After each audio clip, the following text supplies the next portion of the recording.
Estás viendo UACJ TV, señal universitaria.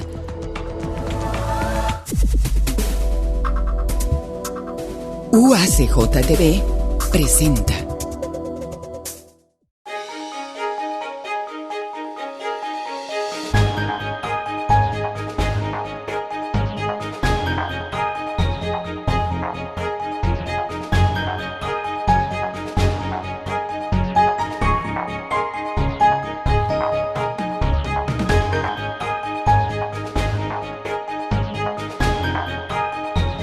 Amigos, ¿qué tal? ¿Cómo están? Qué bueno que nos acompañan en esta emisión que estamos precisamente desarrollando desde el Centro de Convenciones y Exposiciones de Chihuahua en el marco de precisamente de esta 13º Congreso Nacional de Investigación Educativa que se desarrolla aquí en la capital del estado.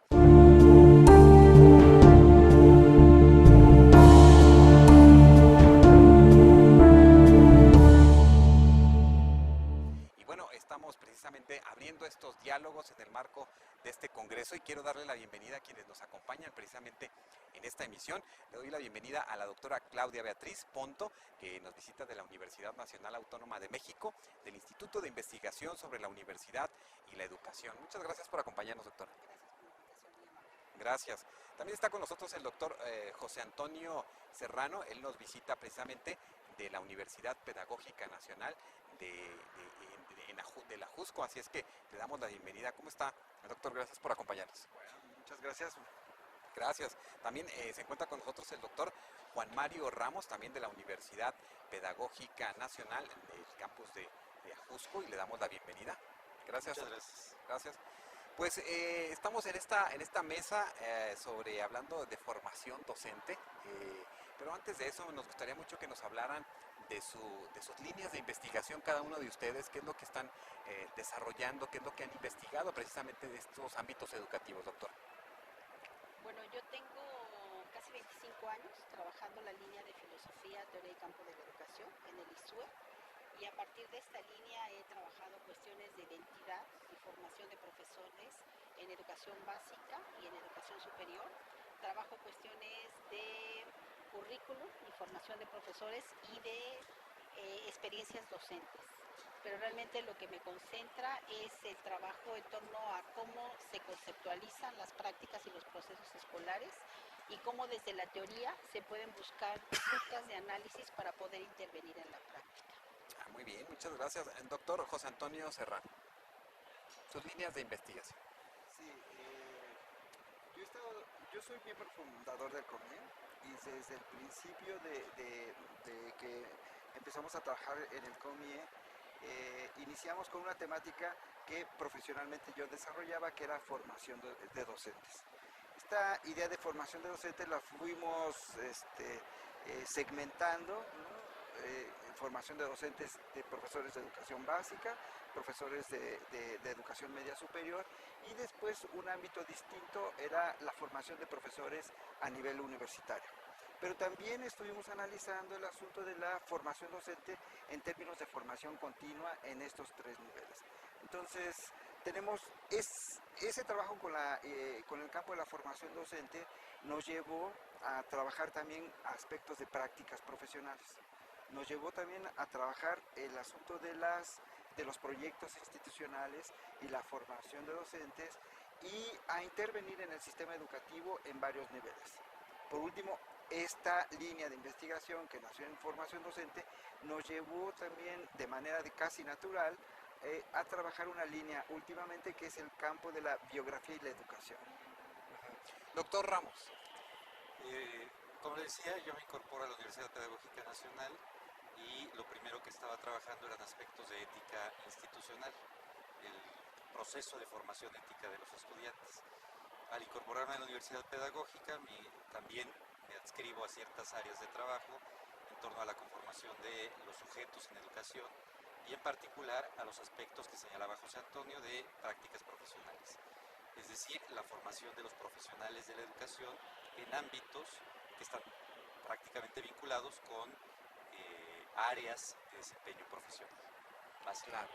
Y también el aspecto sobre biografías, autobiografías e historias de vida, a través de las trayectorias de los propios estudiantes y trayectorias educativas. Pues hablar de formación docente nos va precisamente pues hablando de este sujeto tan importante en los procesos educativos que es el docente, su formación, cómo se va construyendo, qué elementos está teniendo ahora en estos tiempos, qué elementos son los necesarios que requiere un docente, pero también hay una situación difícil porque encontramos en nuestro país una renuencia a la formación quizás docente en algunos espacios, sobre todo que vemos y escuchamos las noticias, pero desde estos procesos de investigación que ustedes realizan, ¿cuál es la importancia que se le da en las escuelas, en los ámbitos educativos precisamente a esta cuestión de la formación docente? Bueno, yo me he centrado mucho en los procesos de profesionalización de los docentes. Y recordando un poco la conferencia inaugural de ayer, ya es claro que la docencia es una profesión de Estado, ¿no? Hay desde el siglo XIX para acá, el docente se define como un docente que sirve a los intereses del Estado.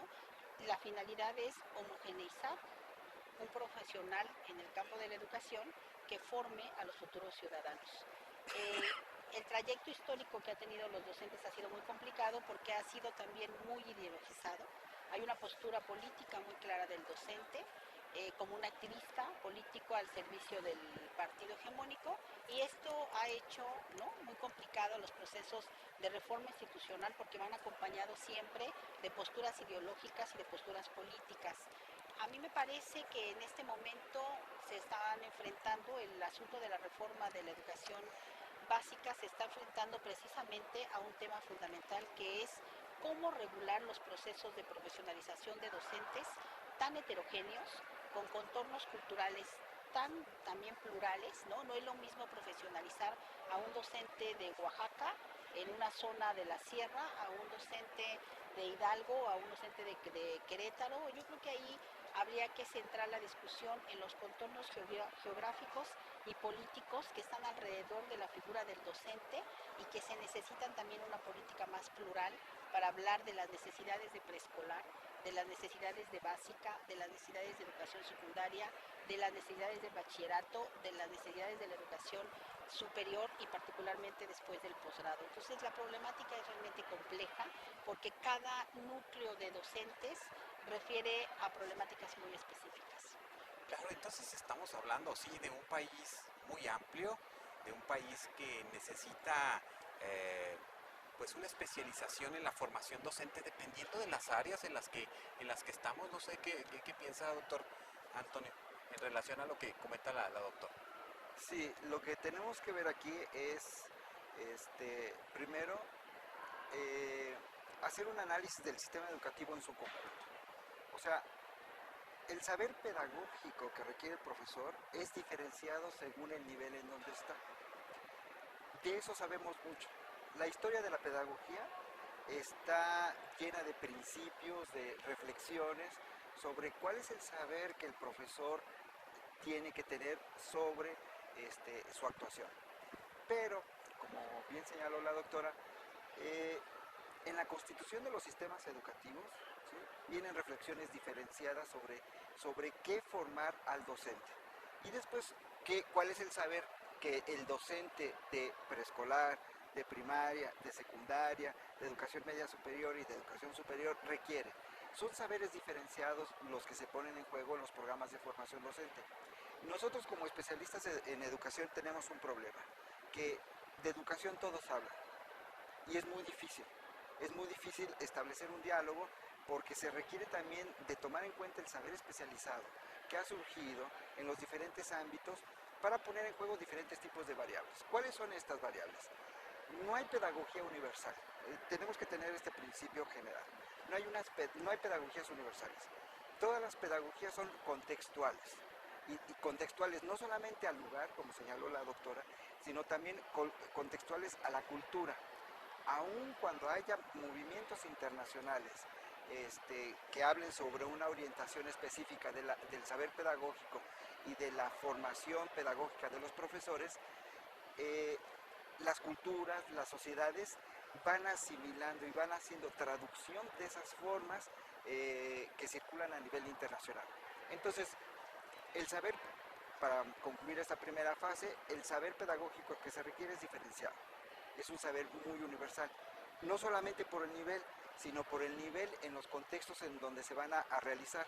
No es el mismo el saber pedagógico de un maestro de educación primaria en el campo, a nivel rural, que a nivel urbano. O sea, aun cuando se trata de un mismo sector, se requiere también elaborar estrategias diferenciadas de formación de profesores. Es diferenciado también el saber del profesor que atiende a niños con problemas de aprendizaje, con problemas de conducta. Es muy diferenciado el saber que se tiene que proporcionar al maestro. Entonces, nosotros en los programas de formación de docentes tenemos que crear una tensión, o se crea una tensión ahí, entre el saber universal que todo profesor requiere y el saber particular que también requiere para tener actuaciones precisas en contextos específicos. Claro, y esto, bueno, nos pone en diversos dilemas o en diversas perspectivas. Ahí, ¿cómo lo observa usted, doctor Ramos, en relación a lo que estamos hablando de estos saberes necesarios para la formación docente? Porque si estamos hablando de un país muy amplio que requiere y tiene necesidades diferentes, ¿cómo lo observan ustedes desde la investigación? A ver, aquí estamos, José Antonio estaba hablando hace un minuto sobre los saberes diferenciados. Yo te voy a poner un ejemplo de un programa de licenciatura con el que he estado trabajando. Yo no estoy formando docentes. En la Universidad Pedagógica Nacional no hay formación de docentes en estricto sentido. Esto sería una tarea que han venido desarrollando las escuelas normales. La Universidad Pedagógica tiene 5 programas educativos. Uno de ellos, en el que yo estoy enfocado, es la licenciatura en Administración Educativa. En estricto sentido, el plan de estudios, el replanteamiento del plan de estudios que se hizo en el 2009, está enfocado a la formación de profesionales de la gestión y de la administración educativa. Y aquí hay diversas vertientes y diversas perspectivas. Algunos de los propios docentes que trabajamos en esa licenciatura señalan que estamos formando profesionales que se van a dedicar a lo que es la administración de políticas públicas. Y por otro lado, habemos otros que señalamos que tendrían que estar formados independientemente del área al que se vayan a dedicar.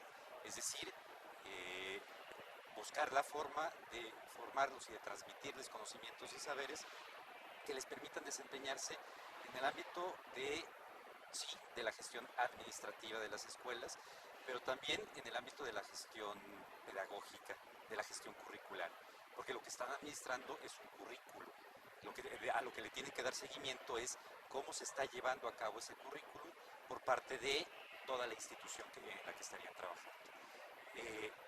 Y ahí hay un saber completamente diferenciado en el ámbito de la formación de profesores o de formación de docentes. Aquí estaríamos enfocados básicamente a la formación de profesionales de la gestión y de la administración educativa vía conocimientos y saberes específicos.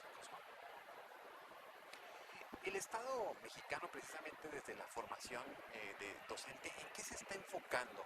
¿Y cuáles son esa crítica o ese análisis que hacen los investigadores precisamente de la educación que están identificando desde estas propuestas del Estado mexicano? Me gustaría que platicáramos de esto. Vamos a hacer una pausa y que ustedes nos dieran un comentario en relación a esto, porque cuáles serían esas otras propuestas y esas otras necesidades que se deben de cubrir en el marco de la formación docente. Amigos, estamos precisamente desde el Centro de Convenciones y Exposiciones de Chihuahua, en el marco de esta 13ª Congreso Nacional de Investigación Educativa aquí en Chihuahua Capital. Regresamos después de la pausa.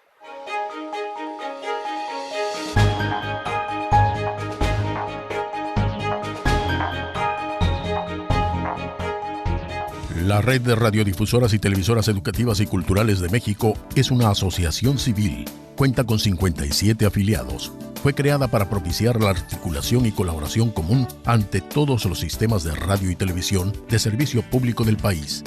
596 frecuencias de radio y televisión la conforman, con amplia penetración regional estimada en más de 25 millones de televidentes y radioescuchas en 30 entidades federativas. La red realiza cada día una labor fundamental en la promoción de la educación y la cultura, procurando además en sus transmisiones llevar a cabo una tarea informativa objetiva y de servicio social. La red permite el fortalecimiento continuo y consolida a la radio y televisión alternativas en nuestro país.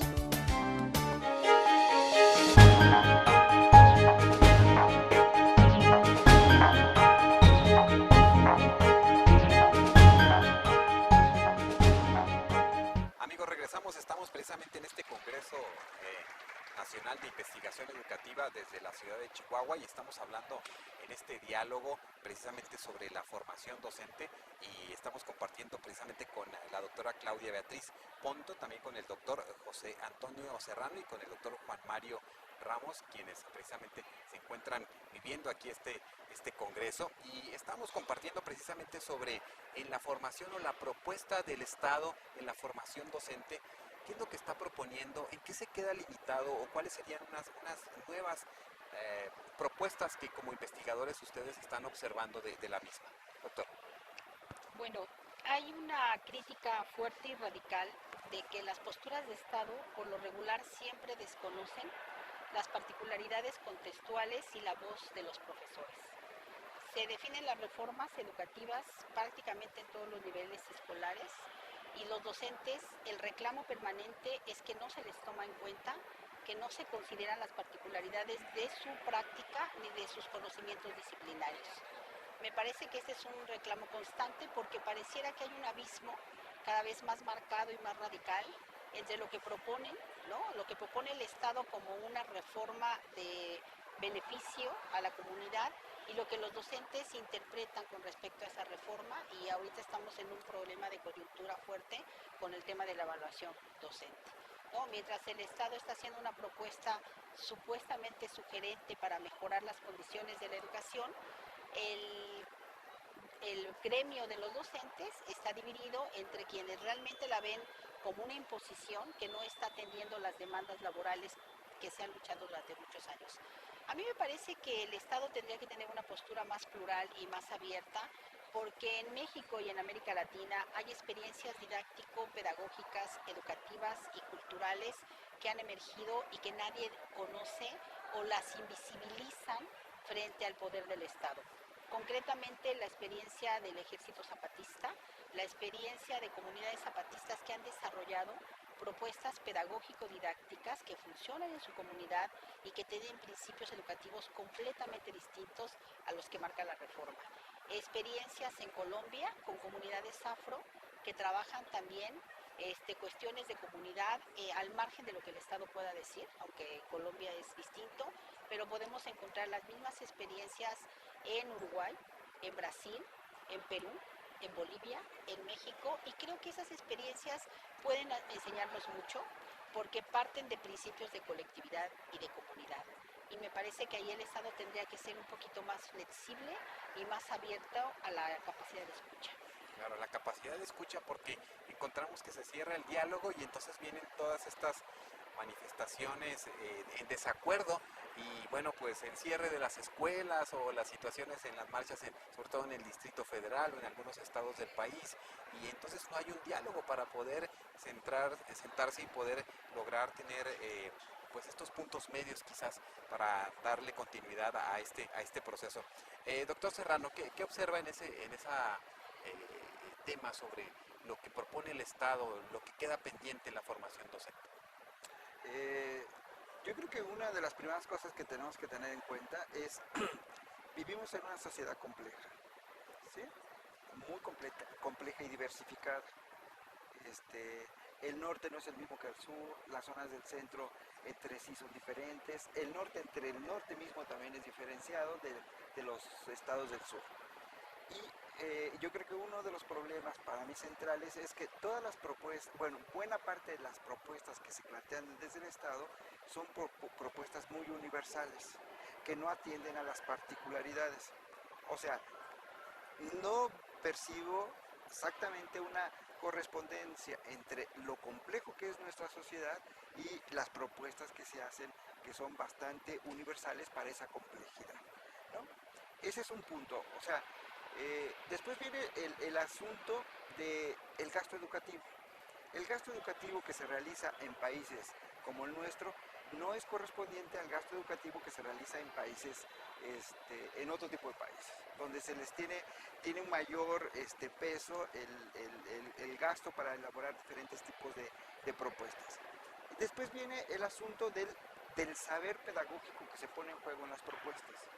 O sea, tenemos que diferenciar lo que saben los funcionarios, que no necesariamente los funcionarios, y podemos establecer estadísticas e historia de los propios funcionarios, los funcionarios no tienen un saber pedagógico, pero se valen de determinados tipos de asesorías.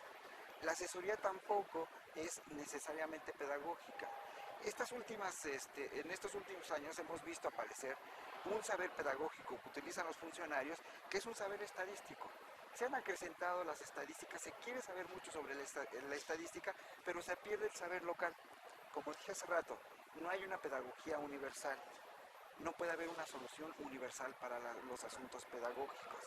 Pero entonces hay que plantear que sí sabemos de los docentes, pero mucho de lo que sabemos es un saber local. Sería bueno tal vez invertir el asunto de las propuestas, ¿no? Porque los funcionarios no le tienen confianza a los profesores, no les tienen confianza a los directivos. En algunas partes los familiares no le tienen confianza a los docentes, ¿no? Y se va perdiendo esa especie de confianza inherente a la propia actuación del profesor. Después, lo que tenemos que plantear ahí es cómo hacer o cómo elaborar propuestas, creo yo, que sería una cosa importante, cómo elaborar propuestas que reivindiquen el saber del propio docente, porque hay una desconfianza. No puede jugarse el asunto de la calidad educativa con la desconfianza inherente a la acción docente. Puede que tengamos muchos problemas en educación básica, que muchos o algunos salgan con problemas de lectura y escritura, pero esos no son todos. O sea, el saber que se está generando sobre la acción docente es un saber muy negativo. Los problemas que se tienen, no se cuentan los éxitos que se tienen, las acciones exitosas. Si nosotros diéramos un vuelco y planteáramos, estas son las acciones exitosas, a partir de los cuales los otros que tienen problemas, pues podrían ver cómo se puede hacer ahí, ¿no? Entonces, yo creo que hay que devolver el saber, la confianza a los docentes. Se tienen que reinventar nuevas estructuras que permitan que este saber que es público en una escuela exitosa se pueda difundir a otras, y que lo exitoso sea como una especie de eco, no lo negativo que viene en los periódicos, no lo negativo que trabajan los funcionarios, porque a ellos sí les sirve. Hay muchas cosas negativas y justifican a partir de eso el conjunto de propuestas, pero no se dice lo ampliamente positivo que hay de la educación pública. Y hay muchas cosas positivas que nosotros a nivel local conocemos, pero que no se pueden no se difunden tanto como la difusión que hacen los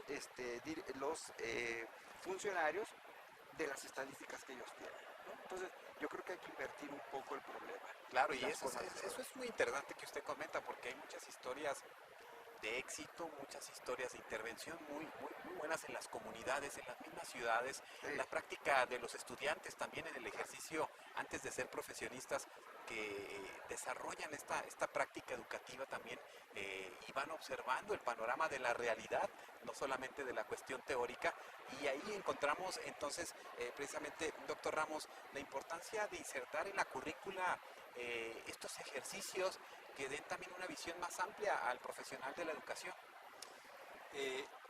Ayer precisamente en la conferencia Antonio Bolívar señalaba que quedaba algo flojo. Señalaba José Antonio ahorita la confianza en los propios docentes y la confianza entre autoridades y docentes. Y Bolívar nos señalaba también la confianza con los padres, la confianza entre... Decían, hay que reducir los grupos o aumentar los grupos de 40 a 70 sujetos, pero también tendríamos que pensar en incorporar nuevos docentes, es decir, grupos que fuesen atendidos por dos docentes en los que fuesen aprendiendo de la práctica del otro. Resaltaba también Antonio Bolívar el día de ayer que el hecho de la formación de docentes Se pueden estar sentados en un aula y pueden estar recibiendo ciertos aspectos de teoría, de didáctica, de currículum, de organización escolar, etcétera, pero que se están formando realmente en la propia práctica.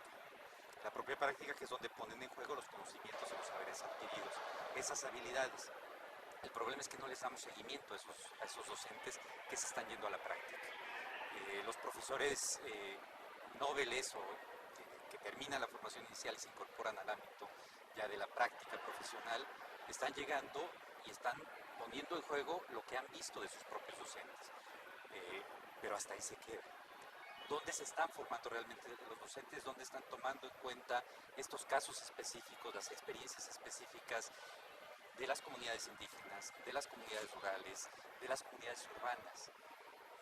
Y aparte tenemos la otra dificultad de cómo se va dando el proceso de incorporación. Te puedo platicar, en el estado de Chiapas se incorporan los docentes en un concurso y los docentes que se están incorporando ahorita los están mandando a las comunidades de la selva, en las que se llevan un día, ahorita se llevan menos porque ya hay más carreteras, pero en un origen se llevaban un día o 2 días para llegar al lugar de trabajo. Daban 2 días de clase o 3, si es que tenían escuela o tenían palapas y no estaba lloviendo, y de ahí tenían que tomarse otros 2 o 3 días para regresar a visitar a sus familias. Pues ahí tenemos una dificultad completa porque estamos alejando a los docentes de sus propios espacios. La confianza no se genera porque les estamos cambiando de docentes a las propias comunidades cada 5 minutos que se va incorporando un nuevo docente al sistema educativo. Entonces no hay un vínculo entre el docente con la comunidad, no se les puede dar seguimiento a las necesidades de los propios estudiantes y pues estamos olvidándonos de atender realmente a los estudiantes en todo el proceso de formación.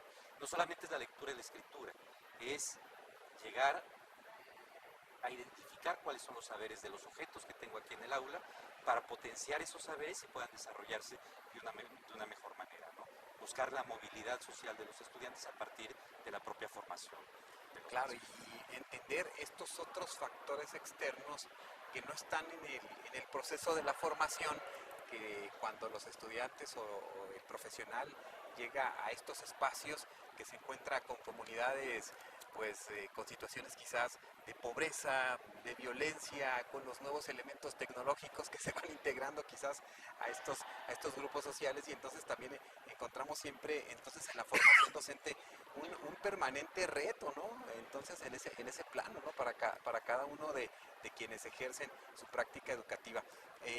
Algo más que deseen agregar, estamos ya finalizando este diálogo, doctora, algo que nos quiera dejar en el ánimo de quienes nos ven con este tema. Sí, yo recupero la inquietud de los doctores en el sentido de que hay que escuchar a los docentes, sus voces son muy importantes, hay que identificar la pluralidad, la heterogeneidad de los saberes disciplinarios y de los saberes didácticos de cada docente, y hay que hacer un sistema más justo, identificar prácticas específicas y realmente ponerse en el lugar del otro. Recordaba una experiencia con un director de telesecundaria cuando tuve la oportunidad de ser profesora de posgrado en Veracruz, de un programa de posgrado de la UPN en Veracruz, que me decía, tengo todo el año esperando los materiales educativos, no tengo señal, ¿no?